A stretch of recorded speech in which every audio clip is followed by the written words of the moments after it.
Welcome back to the It's Too Easy podcast. It's been a minute. I'm Zach. This is my brother Jake, and we're going to go ahead and get started with a little NBA talk now that the NFL season has been done. Uh, Jake, what are your thoughts on the NBA so far? Who's coming out the East? Who's coming out the West? Any thoughts you have for us? Yeah, initial thoughts right now, ever since the Clippers were able to kind of change things around with James Harden, they've seemed pretty dominant. So I kind of have them as a favorite going into the playoffs with how well they've been playing as of late. I know they had a nice comeback win tonight against the Rockets. Although the Rockets haven't been the best team, they have been pretty solid this season compared to the last few. Sengun's been like one of the best players in the NBA, so he's definitely a guy to keep your eye on. Um, Alperen, let's go. yeah, the Wolves, they're 41-19, I think, as well. They're looking really good. I just hope Anthony Edwards continues to play well. I don't specifically like Cat, so I don't think that team will end up winning in the playoffs, but they may win a series. But I wouldn't bank on them to win, deep, just because they don't have much playoff experience as a team. And then other than that, I'm not real high on the Nuggets this year. I don't really think they kind of have what it takes to go back to back. But I do really like those couple teams. I think the Kings are kind of just up and down this season, so hopefully they can kind of turn it off on before playoffs. But they obviously only have the experience of last year as well, so there's only so much they can do. But on the Eastern side of things, I think the Celtics, Bucks, the Sixers have fallen down since Embiid's been out, but if he gets back, then they'll have a real chance. But I specifically think the Celtics with that Porzingis pickup over in the offseason, I just think that they've looked much improved this year, and I would have them or the Clippers as my favorites to win the NBA title this year, with the Bucks right up there with them. That'd be fun. That'd be a fun Yeah, series.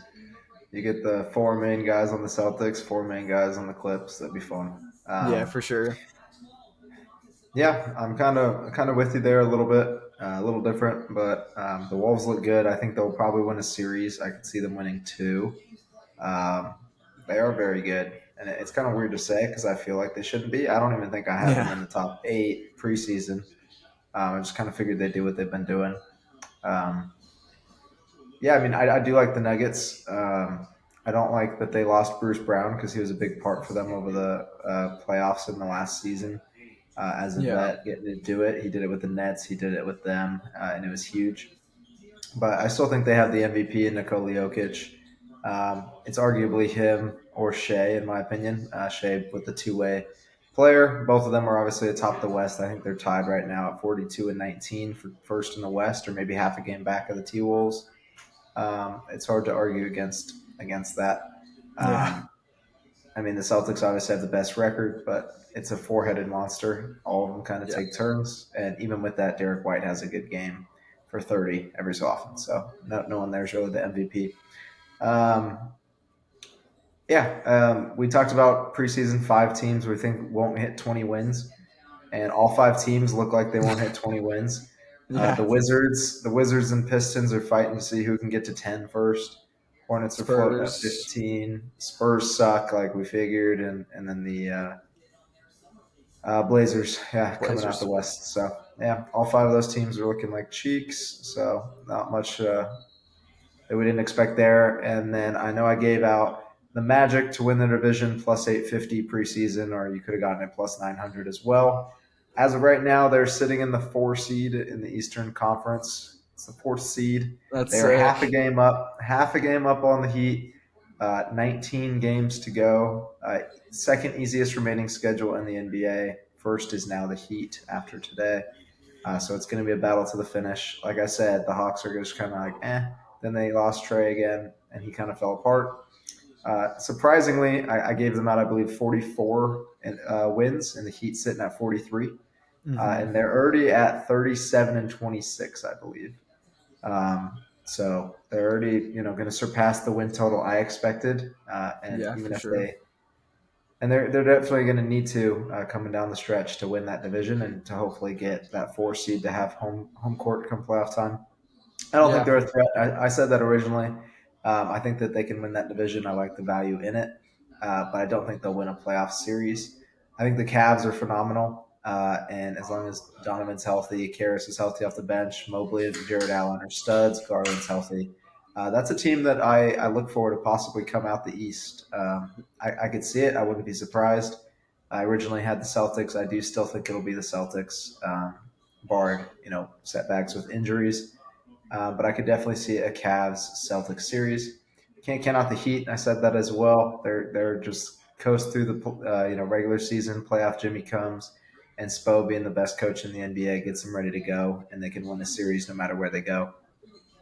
I said I don't like the Bucks as soon as they got Dame because they lost their defense. They're 26th in defense in the league right now. They were first or top three for the last 3 years with Drew. Letting Drew walk was a mistake, like I said, or I guess trading him and then letting him get to the Celtics somehow, especially Yeah. with Porzingis. I think that's the biggest flaw that the Celtics had was not being able to beat a high school zone defense. And Hmm. now having Drew Holiday, it's another set of hands to get the ball away from Jalen Brown when it matters most. And I think 100%. that I think they do have a real shot to win it all this year. I do think as of right now, it's looking like the Nuggets, Celtics, in my opinion. Obviously, being a Russ fan forever, I'd love to see Russ get a ring. I'd love to see Harden and PG get a ring, and Kawhi getting a third would be pretty cool. I preseason prediction Lakers Celtics. I definitely could still see it happening. I mean, after starting slow last year, the Lakers got to the Western Conference Finals. Um, they're floating right there at the same kind of situation they were last year with the play-in game. Yeah. They should come out of that, and then it's just going to be who can they tackle in the first round. And if it's the T Wolves, I don't necessarily love it. The Thunder look good, the Nuggets look good, Clippers look good. So first round's going to be tough. But Um, no matter what, the Lakers will have the but playoff experience on whoever they play, because whether it's the Wolves or the Thunder, even the 3 seed, they're going to have the experience yeah, advantage. Nuggets. yeah, I think the Thunder would be a really interesting series. I do think the T Wolves and Nugs would knock them out. I think they're too big and too physical for Anthony Davis alone. Um, but yeah, it's going to be interesting. I'm definitely looking at the Clips Nugs. I think right now look very good. T Wolves, I could see getting there, like to the conference finals, but not winning. Obviously, as a Thunder fan, I'm rooting for the Thunder. I don't expect much without the experience being there. I did throw 25 at them 3 times last season, like at 70-1 to win it all. So if that happens, that'd be sick.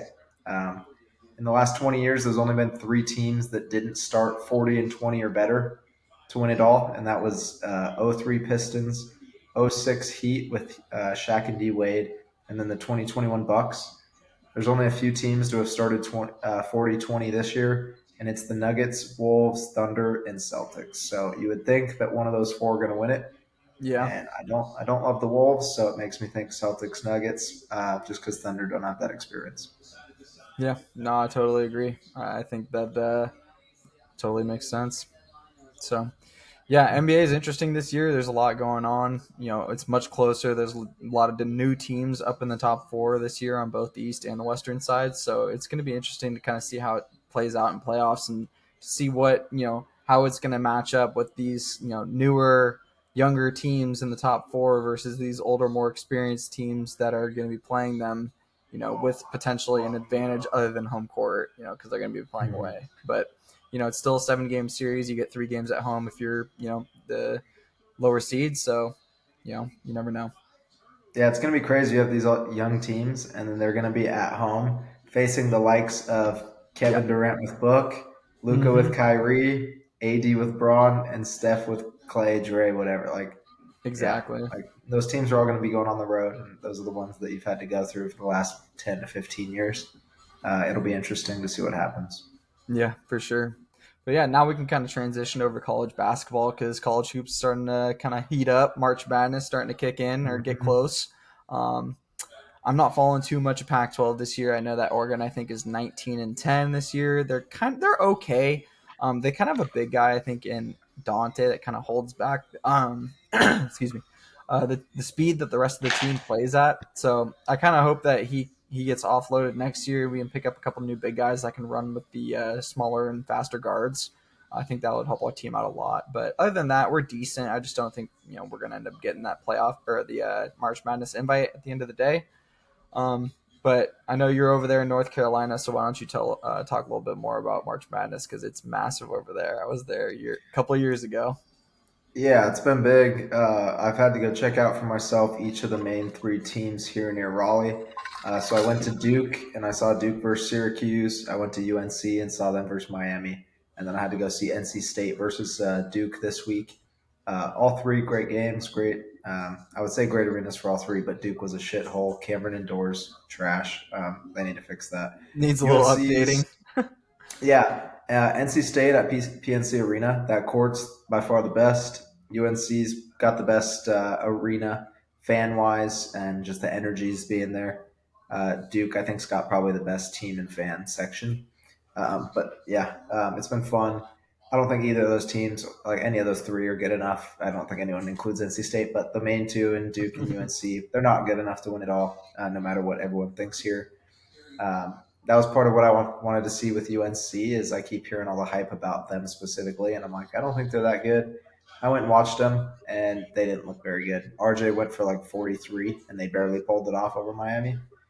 Um, but with that, there's a team that I've liked all year that I gave out 65 to 1 to win it all, that being Auburn. They are now down to about 15 or 16 to 1 to win it all, depending on what you look at. I still love them. I gave it out. Jalen Williams is my favorite player in college hoops, or Kadari Richmond over at Seton Hall. But Auburn's team is very good. Jalen was out for a while, and they kept winning even without him.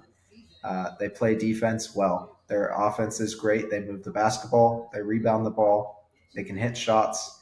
The only thing that worries me with them is they start slow almost consistently. Oh Um, man, that's not good in the so tournament format. that's not Yeah, that's not good come tournament, and that scares me because I think I probably will have them win it all. If not, I'll at least have that Final Four bid for Auburn. They're great. Keep an eye on them. Look for them to get hot. Hopefully not upset. I mean, it's going to depend on matchups. We'll hopefully see they'll how I clutch make my up. bracket. Yeah, we'll see Yeah, how I make my bracket. Another team that I love this year, UConn. They just won last year. They got same coach. Tristan Newton's a dog, and he doesn't even have to do as much because they have another big guy getting it done. They got guards, wings that can shoot. They fly up and down the court. They move the ball well. They play good defense. The teams that usually win the tournament are in top 20 offense and defense. UConn is one of three teams this year that falls into that. I do think that they very well could repeat. Another team that is good, however, reminds me of the Celtics. Tennessee is a great basketball team. They can beat anyone. The problem is they can lose to anybody because they live and die by the three ball, and if it's not hitting, they're not they gonna. don't they don't change how they play.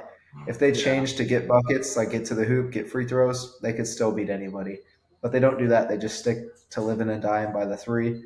Yeah. Um, so that worries me, and that'll probably play into effect whether I knock them out in the Elite Eight, Final Four, something like that. But they're very good.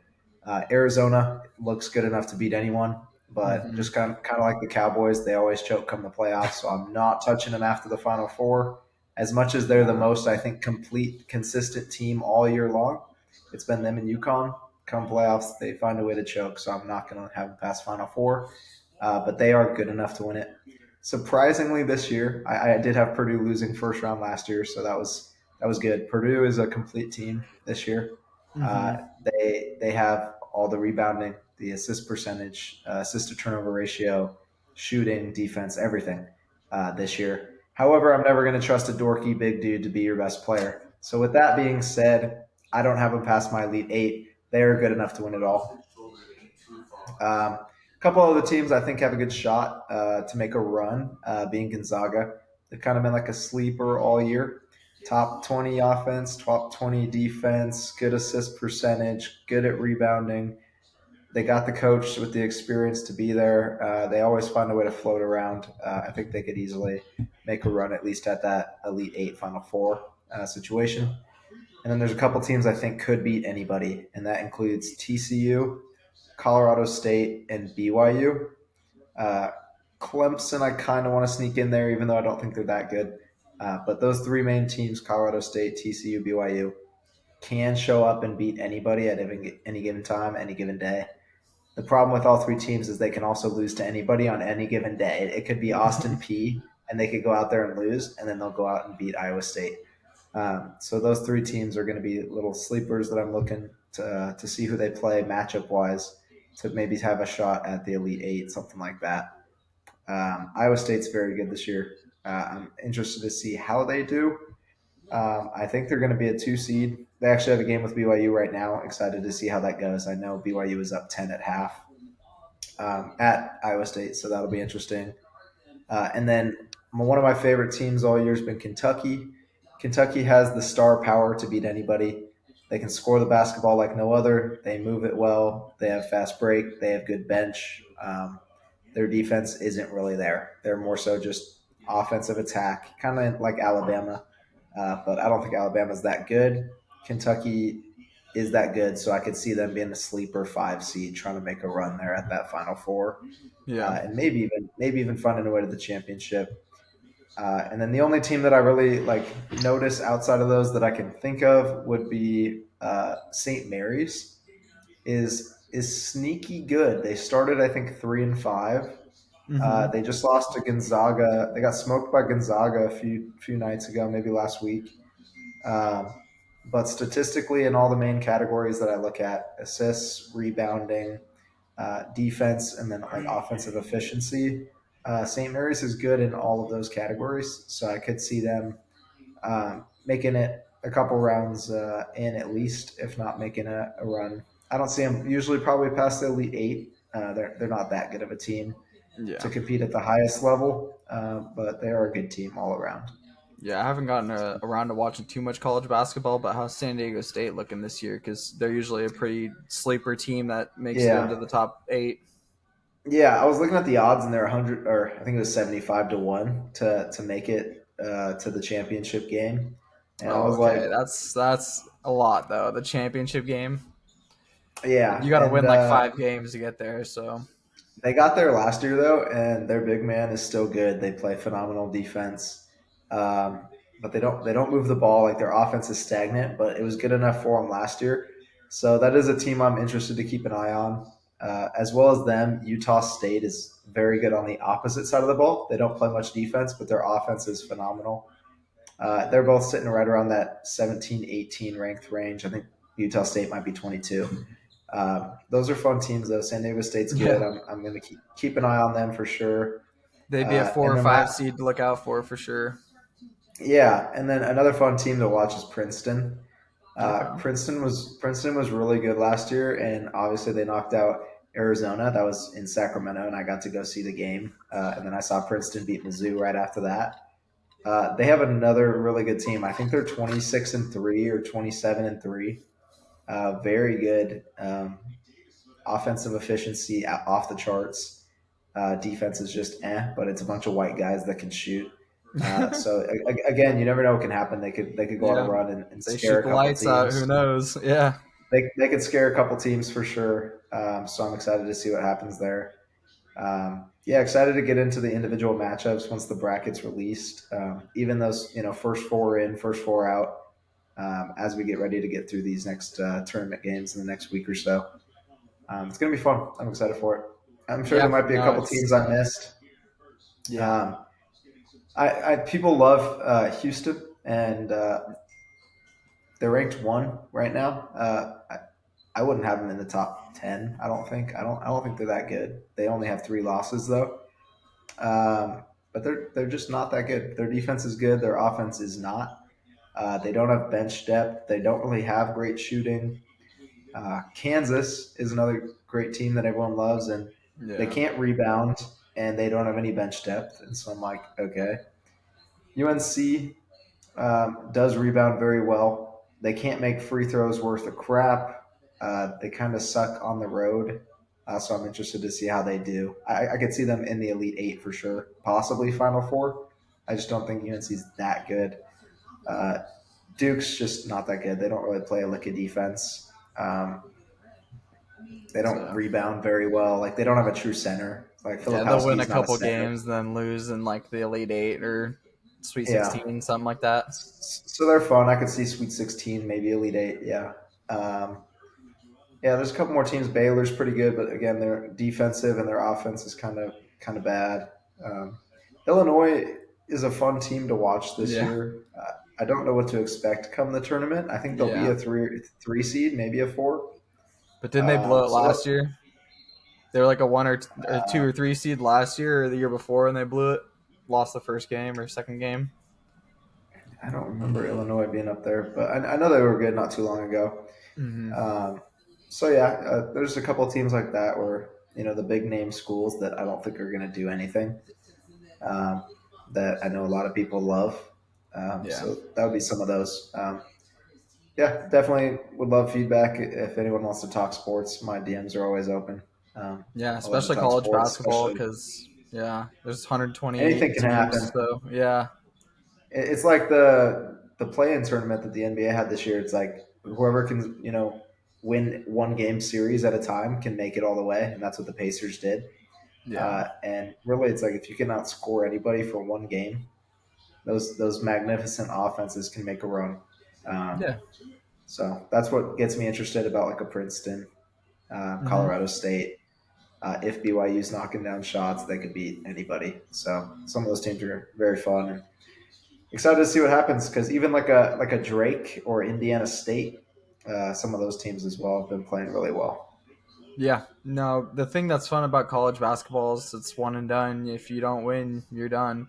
So it's That's all about it. the clutch factor. If you don't shoot well, you're gonna lose, and your season's done.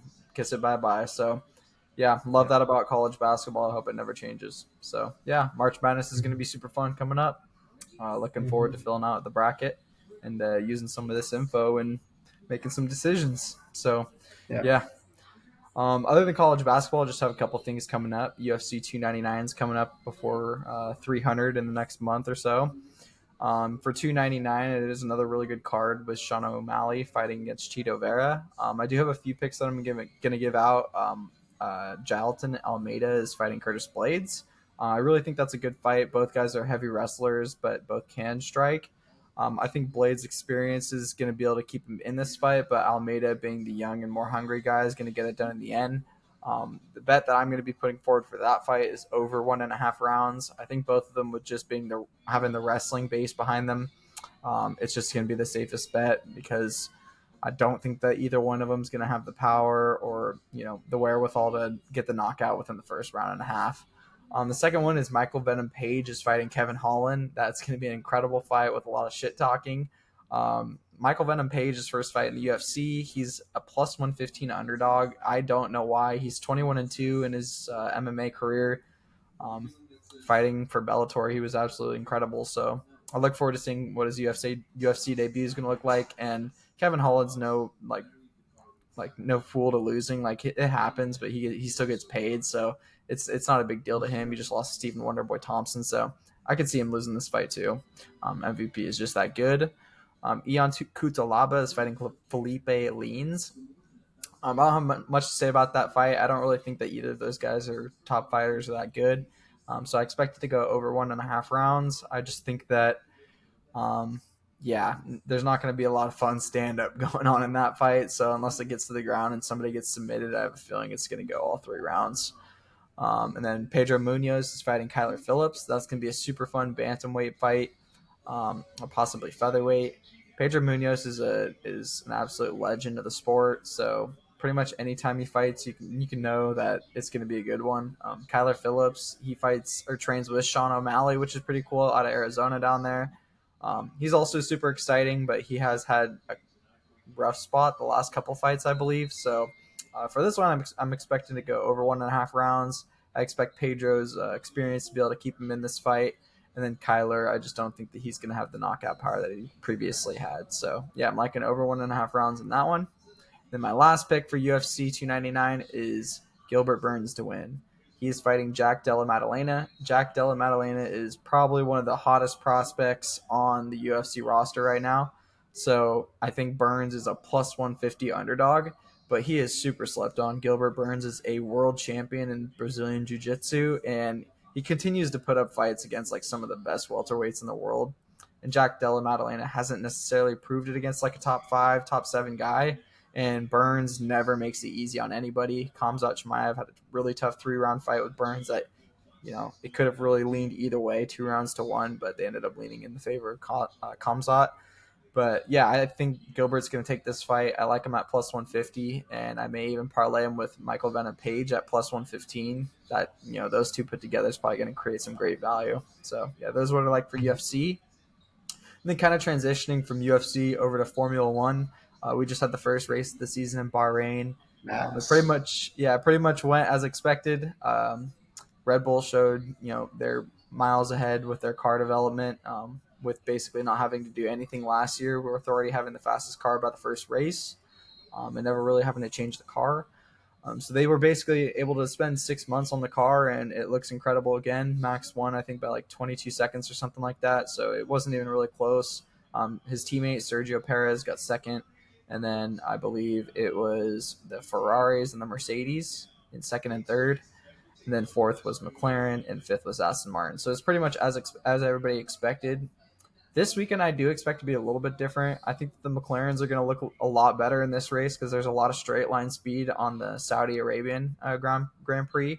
So I would expect the McLarens to have the one lap speed and also to have the race speed. So definitely look for the McLarens to step up. I think they may even overtake the Mercedes and possibly the Ferraris. I think the Ferraris will kind of get together what issues they had last weekend and be able to kind of solidify that second position for this year. But I think the McLarens are going to be a little bit better than Mercedes, specifically on this track. So I would definitely look for some sort of value on a betting site that you can get for one of the McLaren drivers to finish in the top three this season, or this race on the podium. But yeah, that's pretty much what I have for Formula One.